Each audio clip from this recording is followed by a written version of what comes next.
Hello friends, मैं study 91 channel से नितिन गुप्ता आप सबका बहुत बहुत स्वागत करता हूं।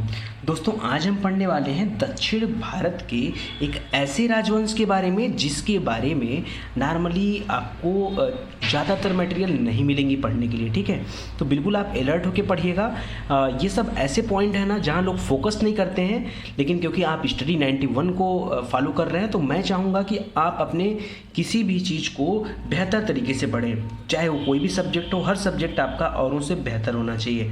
आज हम बात करेंगे दोस्तों पश्चिमी चालुक्य की एक शाखा के बारे में जिसका नाम है कल्याणी के चालुक्य। इसके पहले हम लोगों ने कवर किया वातापी या बादामी के चालुक्य के बारे में। ठीक है, ध्यान दीजिए कि कल्याणी के चालुक्यों का उदय राष्ट्रकूटों के पतन के बाद हुआ है। तो मैंने इस वीडियो को पहले इसलिए बढ़ा दिया क्योंकि हमने वातापी वाला पढ़ लिया था, तो मुझे लगा कि चालुक्य कल्याणी के जो है उनका भी वीडियो बना देना चाहिए। इसके बाद नेक्स्ट पार्ट हम लोग राष्ट्रकूट पढ़ेंगे, तो आप थोड़ा सा कोरिलेट कर लीजिएगा। ठीक है, ध्यान दीजिएगा कि राष्ट्रकूटों के पतन के बाद उसी स्थान पे कल्याणी के चालुक्य आए हुए हैं। और इसके बाद हम लोग बात करेंगे वेंगी के चालुक्य के बारे में। इस प्रकार से अगर इन तीनों का कवर हो जाएगा तो हम लोगों ने पहले ही पल्लव वंश को कवर कर चुके हैं। इसके बाद हमारे पास दो बड़े वंश रह जाएंगे, चोल और पांड्य। इसके अलावा एक चेर थोड़ा सा है, चोल, चेर और पांड्य, तीन और रहेंगे, तो हम लोग संगम काल के इतिहास में पढ़ लेंगे। ठीक है, आइए मैटर पे बात करते हैं और ध्यान से इस टॉपिक को समझने की कोशिश करिएगा और डिटेल से पढ़िएगा। वीडियो आपको क्लियर आ रहा है? ठीक है, आइए देखिए, हम बात करने जा रहे हैं पश्चिमी चालुक्य के बारे में जिसको कल्याणी के चालुक्य भी कहा जाता है। कल्याणी के चालुक्य वंश का उदय राष्ट्रकूटों के पतन के पश्चात हुआ, यानी जब राष्ट्रकूटों का पतन हो गया तो ठीक उसी स्थान पर कल्याणी के चालुक्य वंश का उदय हुआ। चालुक्य वंश के ये जो कल्याणी के चालुक्य हैं ये मूल निवासी थे कहाँ के? कन्नड़ देश के। कन्नड़ देश बोला जाता है केरल को। ठीक है, तो मूल निवासी केरल के आसपास के क्षेत्रों के थे। इनका जो चिन्ह है ये वराह है। वराह जानते हैं ना, वराह अवतार भगवान विष्णु का, तो ये चिन्ह भी वराह है। कल्याणी के चालुक्य वंश की स्वतंत्रता का जन्मदाता कौन था? तैलप द्वितीय था। ठीक है, हमको अपनी कहानी कहाँ से शुरू करनी है? तैलप द्वितीय से। हम जैसे हर बार क्या करते हैं कि एक ओवरव्यू लेते हैं, उसके बाद हम लोग पढ़ना शुरू करते हैं। तो एक ओवरव्यू देता हूँ मैं कि किसके बारे में हमें जानना है। तैलप द्वितीय की दो संतान थी, एक का नाम था सत्याश्रय, दूसरे का नाम था दशवर्मा। सत्याश्रय पहले राजा बनता है जब इसके पास कोई औलाद नहीं होती है, इसलिए सत्ता इसके भाई के पक्ष में आ जाती है। ठीक है, उसके भाई का लड़का विक्रमादित्य पंचम ये राजा बनता है। ठीक है, उसके बाद जयसिंह द्वितीय फिर यहाँ से आगे बढ़ता है। ये सोमेश्वर प्रथम के बारे में पढ़ना है। सोमेश्वर प्रथम का लड़का सोमेश्वर द्वितीय, उसके बाद विक्रमादित्य षष्ठ मतलब छठा, और फिर लास्ट में सोमेश्वर द्वितीय।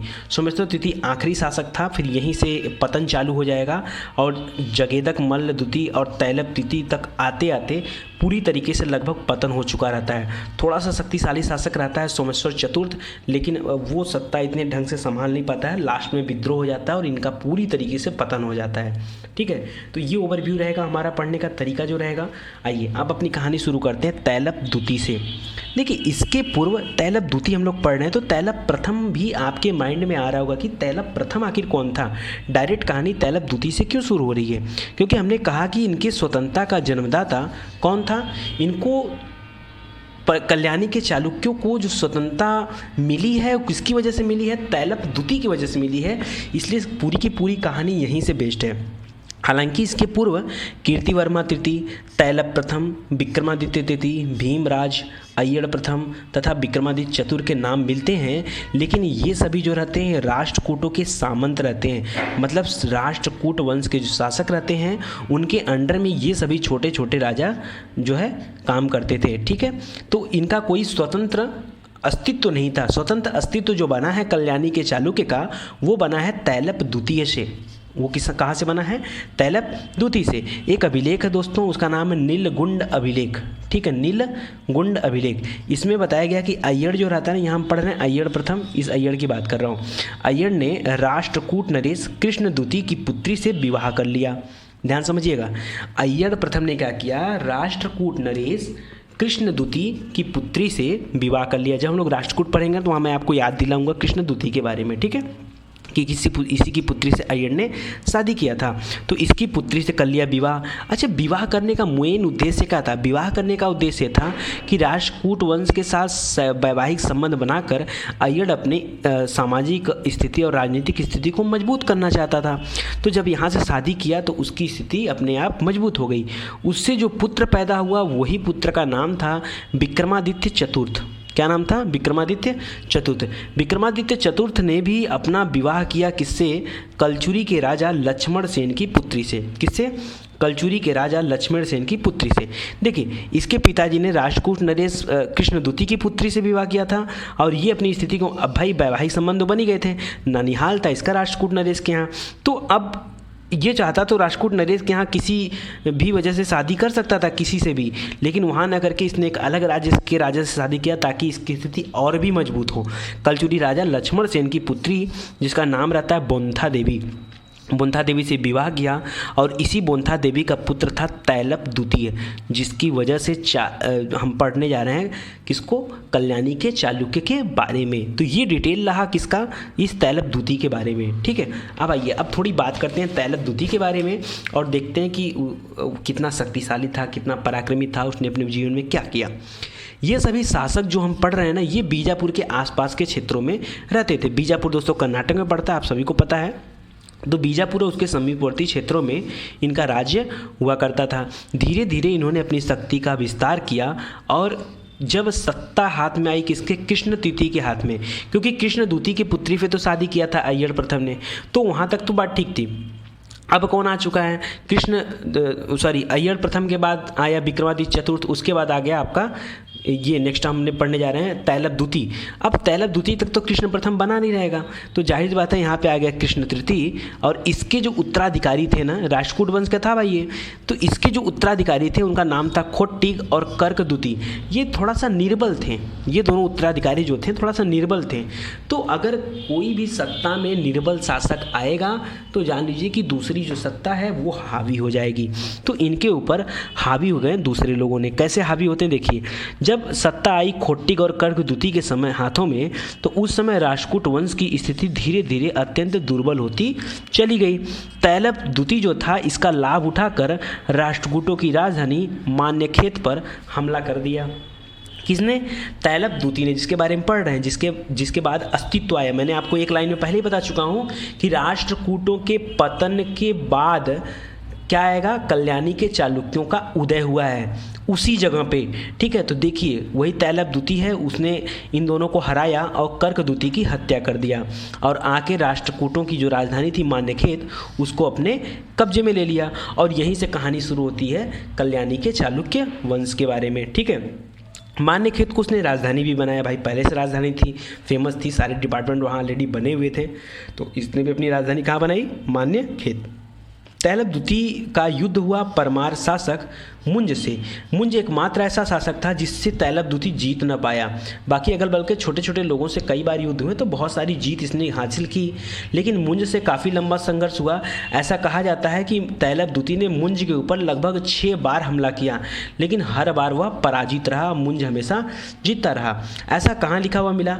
तो मेरू तेंग एक कवि हैं, ठीक है, इनकी किताब है, उसका नाम है प्रबंध चिंतामणि। प्रबंध चिंतामणि में इस चीज़ का वर्णन दिया हुआ है। जितनी चीज़ें अब देखिए, ये भी एग्जाम पॉइंट ऑफ व्यू से बहुत इंपॉर्टेंट है कि प्रबंध चिंतामणि के लेखक कौन हैं, तो आपको याद होना चाहिए मेरुतुंग। और किसके यहाँ थे? तो तैलप द्वितीय के यहाँ रहते थे। इसके बाद चाहे तैलप द्वितीय चाहे मुंज। इसके बाद सेकंड नंबर पे जो आएगा राजा वो है सत्याश्रय। तैलप द्वितीय का लड़का है सत्याश्रय। 997 ईस्वी से लेकर 1006 ईस्वी तक ये राजा था। इसी के समय में अगर हम उत्तर भारत की बात करेंगे तो मोहम्मद गजनवी का आक्रमण हुआ था सन 1000 से आक्रमण उसका चालू है। तो उस समय दक्षिण भारत में किसका शासन था? सत्याश्रय का। ये भी अपने पिता के समान पराक्रमी था। इसने उत्तरी कोंकण और शिलाहार वंशी शासक अपराजित और गुर्जर नरेश चामुंड राज किसको हराया? ध्यान समझिएगा, ये अपने पिता के समान पराक्रमी था। इसके पिता ने तो भाई छोटे छोटे राज्य जीते और पूरा का पूरा राष्ट्रकूट वंश का पतन करके वहाँ पे अपनी सत्ता स्थापित किया। और सत्याग्रह राय ने क्या किया, अपने राज्य की सीमा बढ़ाने के लिए इसने उत्तरी कोंकण के शिलाहार वंशी शासक अपराजित को हराया और गुर्जर नरेश चामुंड राज को हराया। इसका जो मुख्य शत्रु था ना, वो चोल शासक राजा राज प्रथम था। राजा राज प्रथम के बारे में जब बताऊंगा आपको ना, तो आपके रोंगटे खड़े हो जाएंगे। चोल शासक के लोग थे, बहुत ही बेहतरीन राजा था, ठीक है, और इसको हराना इनके बस की बात नहीं थी। तो ये इनका मुख्य शत्रु था, हालांकि इन्होंने कभी इनसे हरा नहीं पाए। 1006 ईस्वी में इस राजा राज प्रथम ने वेंगी पर आक्रमण करके उसे अपने अधिकार में ले लिया, ठीक है।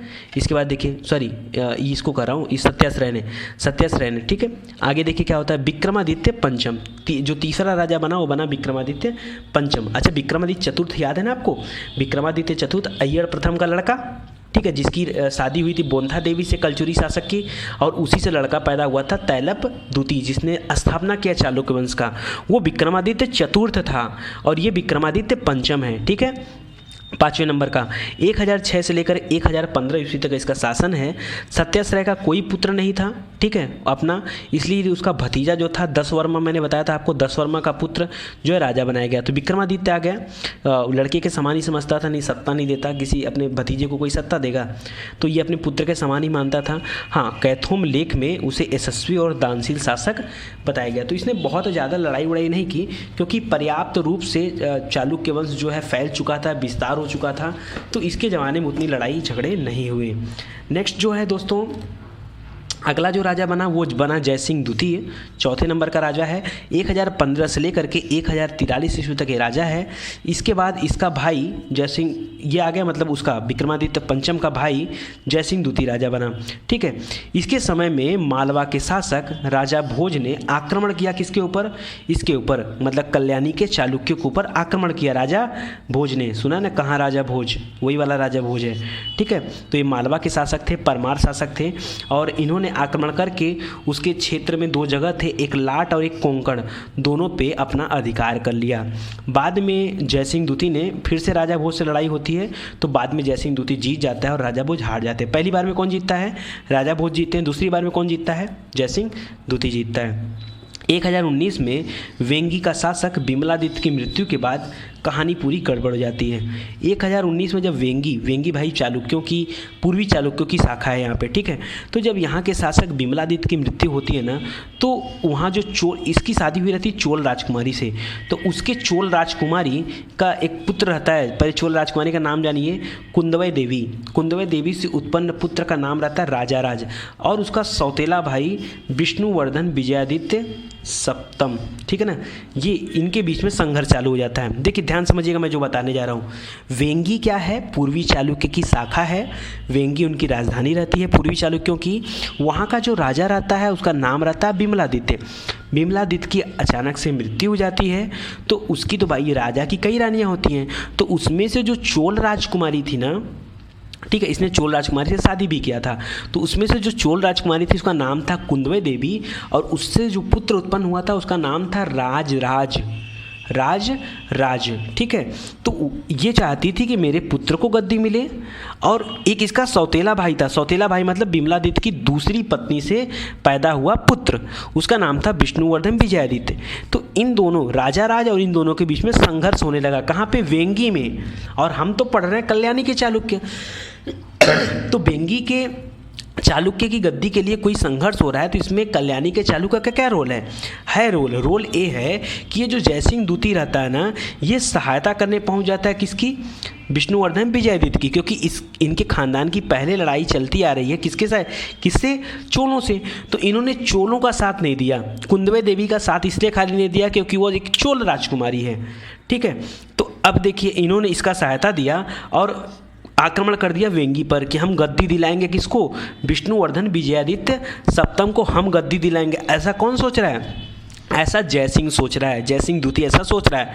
लेकिन उसका सोचना तो ठीक है, लेकिन चोल राजकुमारी अकेले तो है नहीं, उसके साथ भी तो चोल शासक हैं। उस समय चोल शासक था राजेंद्र प्रथम। राजेंद्र प्रथम के बारे में आपसे खाली एक लाइन में बोलूँगा।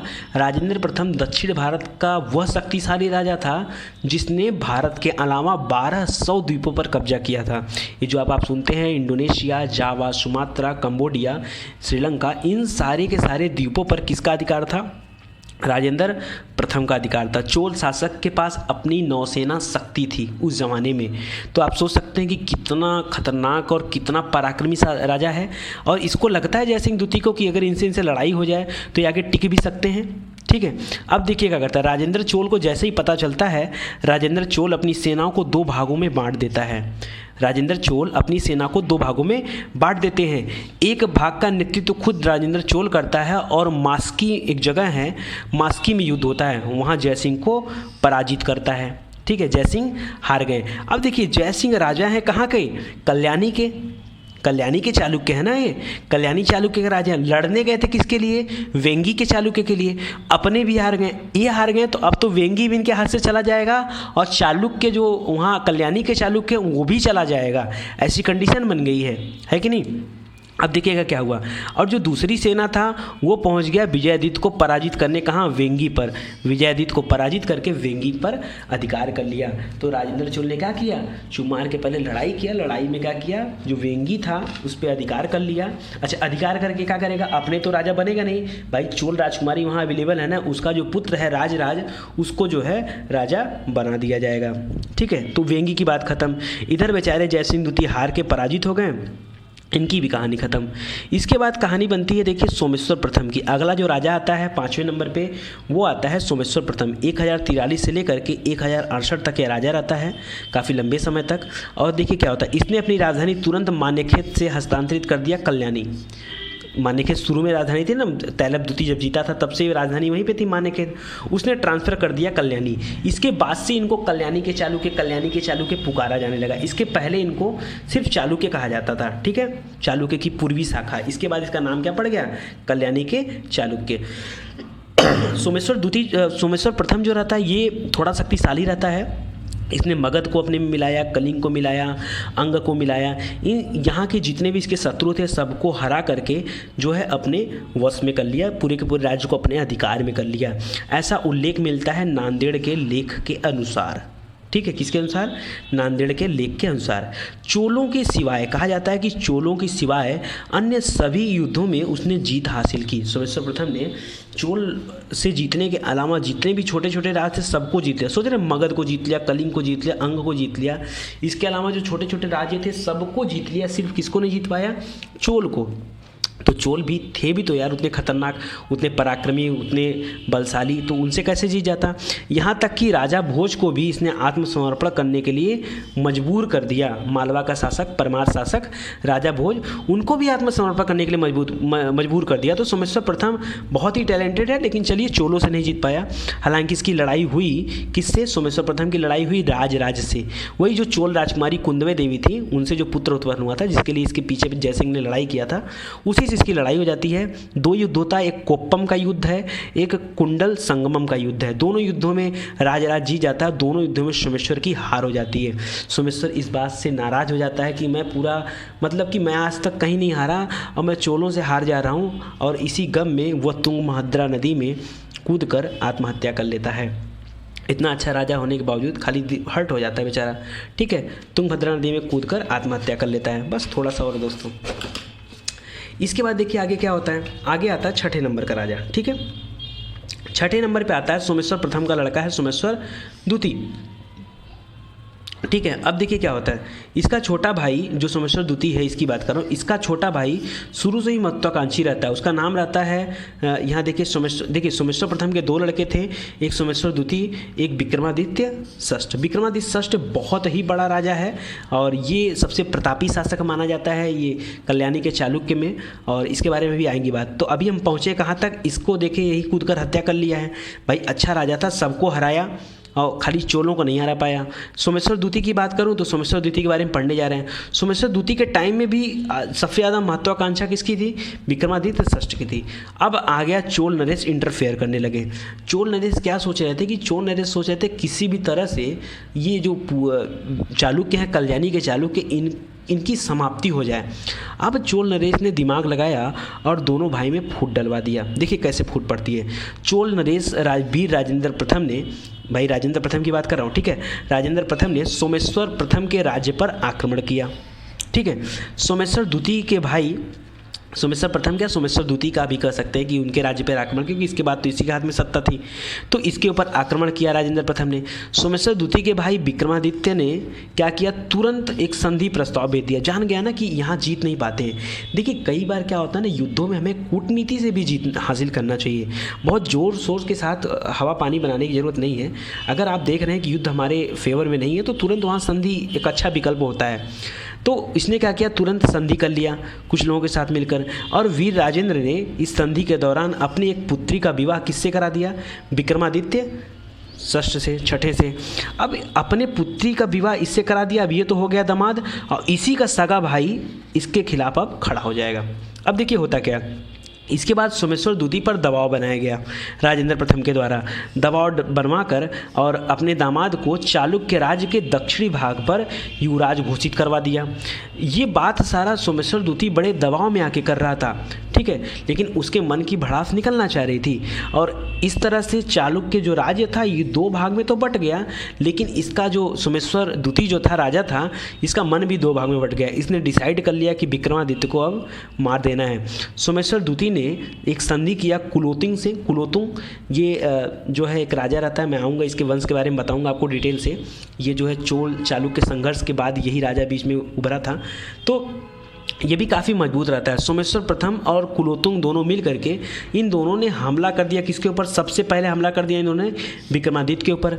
जैसे विक्रमादित्य षष्ठम के ऊपर हमला किया, ये बात तुरंत पहुंच गई चोलों के पास कि सर दामाद के पास हमला हो गया, दामाद के राज्य पर।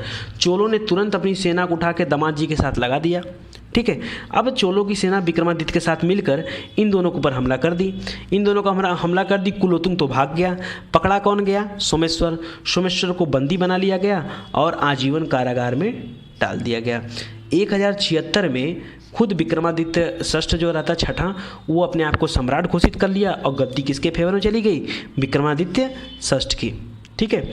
1076 से 1126 तक विक्रमादित्य षष्ठ राजा रहा और इसने एक नया काम किया, चालुक्य विक्रम संवत चलवाया, ठीक है। इसके राज्यारोहण के पश्चात चोल चालुक्य संघर्ष रुका रहा।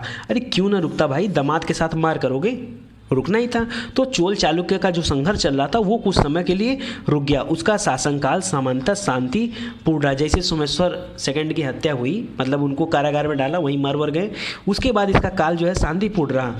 फिर इसने कला और साहित्य पर फोकस किया और इसने विक्रमपुर नामक एक नगर की स्थापना भी की। किसने, विक्रमादित्य षष्ठ ने। इसके अलावा भगवान विष्णु का बहुत विशाल मंदिर बनवाया उस जगह पे। इसके अलावा वहाँ पे एक विशाल झील का भी निर्माण कराया। तो जब आदमी लड़ाई झगड़े से खाली होता है तो कला और साहित्य पे ही फोकस करता है वो। इसकी मृत्यु के पश्चात कल्याणी के चालुक्य वंश का पतन होना शुरू हो गया।